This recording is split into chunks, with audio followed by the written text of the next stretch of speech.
안녕하세요. 파락강통에서 재기한 주식쟁이입니다. 오늘은 10월 둘째 주 한 주 동안 상승한 종목을 선정해서 그 종목이 어떤 원인으로 상승을 했는지 그 종목들을 함께 분석해보는 시간을 갖도록 하겠습니다. 이런 종목을 계속 분석하고 눈에 익힘으로써 우리 선생님들도 이런 종목과 유사한 종목을 검색했을 시 꼭 매매에 참고해 보시기 바랍니다. 그럼 오늘 첫 번째 종목은 코스피 종목에서 한국카본이라는 종목입니다. 이 종목은 이제 LNG 관련 기재주로 이제는 주목을 받았었는데요. 지수 하락과 함께 올해 6월부터 큰 폭의 하락이 나왔습니다. 이렇게 하락이 나오고 다시 재차 상승을 하는데, 이때 우리 선생님들도 이제 잘 아시죠? 이거 노란색 선, 일봉의 361선, 월봉의 21선을 깨고 하락을 했다가 그 지점으로 다시 되돌림을 발생을 했습니다. 이때 이 검은색 선 21선도 하락을 멈추고 다시 횡보를 하고 상승 추세를 이어지고 있습니다. 이때 우리는 제가 말씀드렸듯이 21선과 361선, 월봉의 21선, 이 부위에서 우리는 충분히 분할 매수로 이 종목을 큰 수익을 얻을 수 있었을 것입니다. 하지만 이때 매수를 하지 못했더라도 2차 눌림목인 부분, 이번 주 이 21선 부분에 닿았던 이 부분, 여기에서도 재차 매수를 할 수 있는데, 그 근거가 되는 것은 이 1차 상승을 이끌었던 이 기관의 물량이 이 조정받을 때 큰 물량이 나오지 않았다는 것입니다.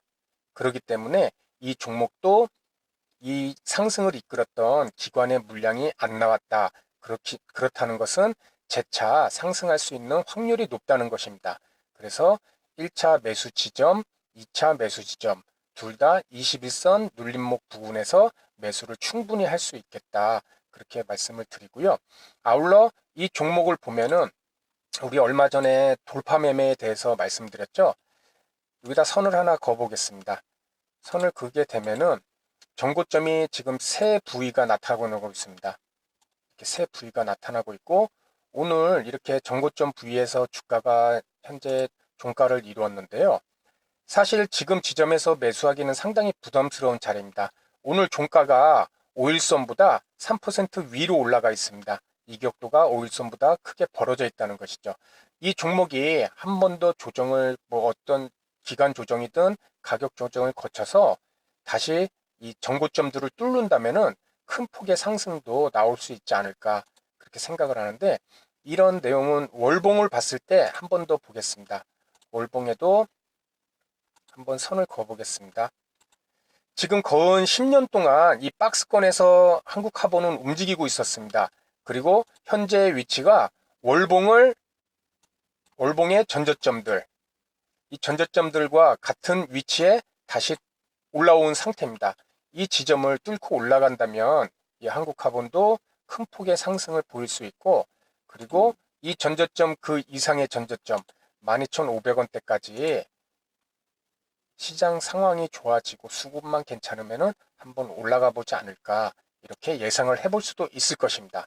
그래서 오늘 첫 번째 종목은 한국카본, 두 번의 매수 기회가 있었다고 말씀드리겠습니다. 다음은 DB하이텍입니다. 우리 반도체 관련주인데요.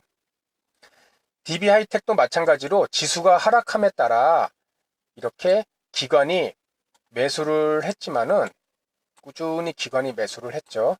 이렇게 기관이 매수를 했지만은 지수 하락과 함께 외국인의 매도, 그래서 하이텍도 지수 하락과 함께 같이 동반 하락을 했고, 하락을 멈추고 다시 되돌림을 발생을 시켰습니다. 그리고 21선 또한 하락에서 횡보로 가고 상승을 하는 중 우리는 361선, 월봉의 21선과 또 마주치게 됩니다.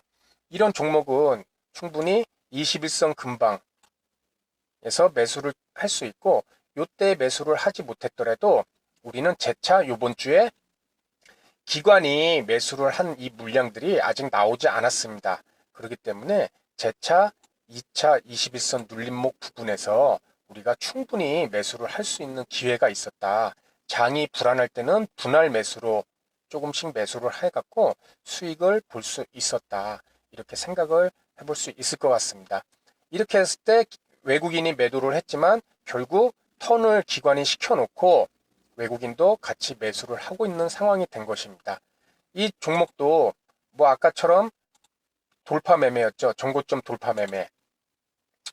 전고점 돌파 매매 선을 그어보면은 이렇게 전고점보다 지금 현재 뚫어놓은 상태입니다.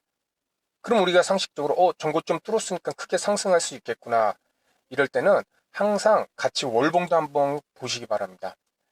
지금 월봉의 위치는 종가로 이 부인데요. 이 부에서 예전에 지금 고점이었던 2010년도 때 고점이었던 부분에 현재 위치하고 있는 상황입니다.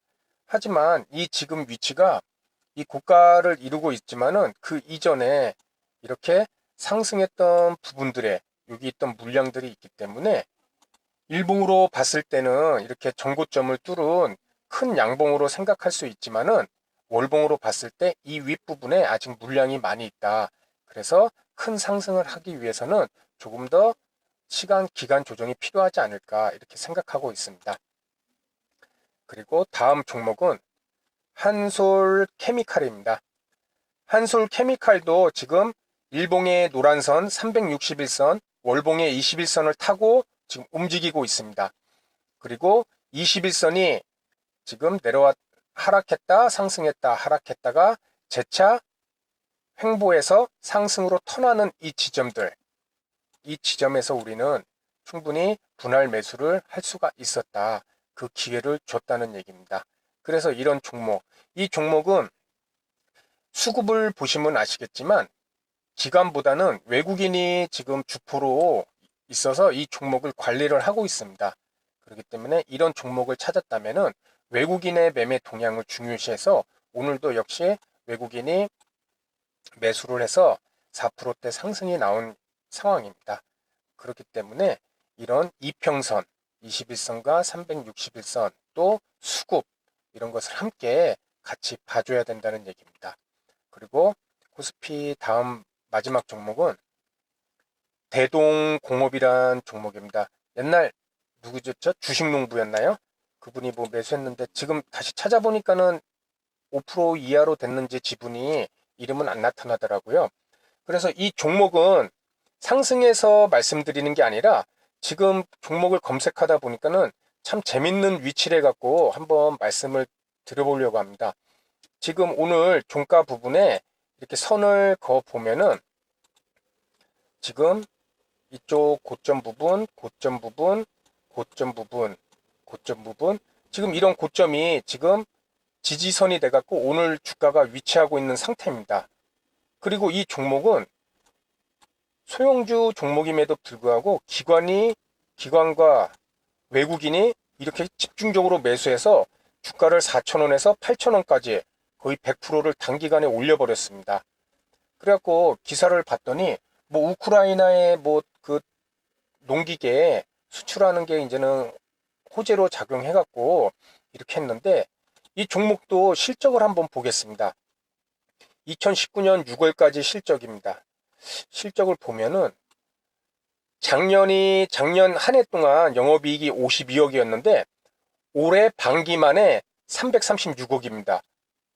올해 반기 6개월 만에 작년에 6배가 넘는 영업이익을 올렸고 순이익은 작년에 15억이었는데 지금 반기 만에 260억이 넘게 나왔습니다. 그리고 우리 퍼하고 PBR도 제가 말씀드렸죠. 퍼가 10 이하면은 저평가인데 지금 현재 2.74밖에 안 됩니다. 그리고 PBR도 1이면은 청산가치하고 시총하고 동일하다고 그랬는데 1 이하, 훨씬 이하인 0.59밖에 안 됩니다. 이렇게 지표도 저평가, 차트도 지금 361선과 21선이 만나는 지점, 그리고 수급, 외국인과 기관의 동반 매수, 모든 조건이 다 완벽하게 지금 이루어지고 있는 상태입니다. 그래서 이 종목을 말씀드리는 것은 이런 종목은 한번 관찰을 해볼 필요가 있다. 어떤 식으로 움직일지 그것을 한번 같이 보자는 의미로 말씀을 드렸습니다. 그래서 지금 코스닥 네 종목을 말씀을 드렸고요. 다음은 코스피 종목 네 종목을 말씀드렸고요. 다음은 코스닥 종목입니다. 위닉스, 미세먼지 뭐 관련주로 이렇게 올해 초 크게 올랐다가 가격과 기간 조정을 상당히 받았습니다. 그리고 그 저점은 일봉의 361선 있는 부분까지 하향 이탈을 했다가 다시 상승을 하고 21선도 꾸준히 하락을 하다가 재차 상승해서 21선 위에서 움직이고 있는 종목입니다. 그래서 21선 눌림목 부분인 이 부분에서 우리는 충분히 매수할 수 있는 기회를 주고 있다. 이런 종목은 관심 종목에 등록시켜 놓고 21선과 키스하는 이 지점에서 또는 이 지점에서 못 사고 그 위에서 상승이 난다 그러면은 21선과 큰 차이가 없는 한 분할 매수로 적게라도 매수를 해주는 것도 좋을 것 같습니다. 그래서 단기간에 지금 차트가 단기간에 한 뭐 15%, 18% 정도 이렇게 큰 폭의 상승이 나왔는데요. 물론 뭐 이렇게 다 먹지는 수익은 얻지는 못하겠죠. 하지만 수익 매매로 뭐 3박 4일 정도 갖고 있다가 10% 정도 수익 내면은 그렇게 매매하면은 참 좋을 것 같습니다. 그래서 코스닥 종목 첫 종목은 위닉스, 이 또한 361선, 월봉의 21선과 21선 눌림목을 이용해서 매수를 해줄 수 있다. 수급 또한 기관이 조금씩 들어오고 있는 상황이었죠. 그래서 위닉스를 말씀드렸고, 코스닥 마지막 종목은 LTC라는 종목입니다. 이것도 디스플레이나 반도체 공정 소재 중 박리액 관련된 그런 종목인데요. 이 종목도 제가 계속 관심 종목으로 넣어놓고 매수를 한다 이렇게 얘기했는데 결국엔 매수를 하지 못했습니다. 이 종목도 한번 크게 시세를 주고 하락을 이어가는데 이렇게 조정이 나오다가 요 노란색 선 일봉의 361선, 월봉의 21선과 만나는 지점, 여기서 21선인 검은 선도 다시 턴하게 됩니다. 그래서 우리는 이 3%의 하락이 있었지만은 다시 재차 21선에서 지지를 하고 상승하는 이 부위에서 충분히 1차 매수를 할 수 있었다. 그리고 이 지점에서 매수를 못했다 그러면은 요번에 있었던 21선 제 2차 눌림목대 요 부분에서도 우리는 충분히 매수를 할 수 있었을 것입니다. 그 근거는 이렇게 외국인도 조금씩 매수를 하고 있고, 그리고 이 종목을 전에 큰 폭의 상승과 함께 충분한 조정, 이평선들을 다 놨다는 것입니다. 그래서 이렇게 일봉의 361선, 그리고 21선이 다시 턴하는 이 지점, 이런 눌림목에서 우리는 너무 위험하지도 않고 그렇게 분할 매수로 조금씩 매수를 해서 수익을 충분히 낼 수 있고, 오늘처럼 이렇게 큰 폭의 상승이 나올 줄은 저도 몰랐습니다. 근데 이렇게 좋은 모습으로 오늘 장 마감한 결과를 볼 수 있었습니다. 그래서 오늘은 코스피 종목 네 종목과 그리고 코스닥 종목 두 종목에 대해서 말씀을 드렸습니다. 우리 선생님들도 이렇게 이평선이 역배열인 경우, 이렇게 하향하는 경우에는 될 수 있으면 매수를 하지 마십시오. 주가가 상승을 하기 위해서는 분명히 이렇게 정배열인 종목들, 이런 종목들 차트 검색하면은 충분히 많이 있으니까는 정배열 종목이거나 최소 횡보인 종목, 그런 종목을 항상 매매를 하시려고 노력을 해야 될 겁니다. 역배열인 종목 중에서 물론 상승하는 종목도 있습니다. 하지만 우리는 항상 어떤 종목이 더 상승할 수 있는지 확률적으로 매매를 해야 되기 때문에 이렇게 정배열인 종목을 항상 집중해서 그렇게 관찰해서 매매를 하시면 좋을 것 같습니다. 그래서 오늘 10월 둘째 주 상승 종목을 선정해서 어떤 이유로 상승을 했는지 우리 선생님들하고 함께 분석을 해 보았고요. 방금 말씀드린 이런 매수 기준들, 이런 것들을 잘 기억하셨다가 종목 검색 시 꼭 활용해 보시기 바랍니다. 그러면 다음 시간에도 좋은 내용으로 인사드리도록 하겠습니다. 감사합니다.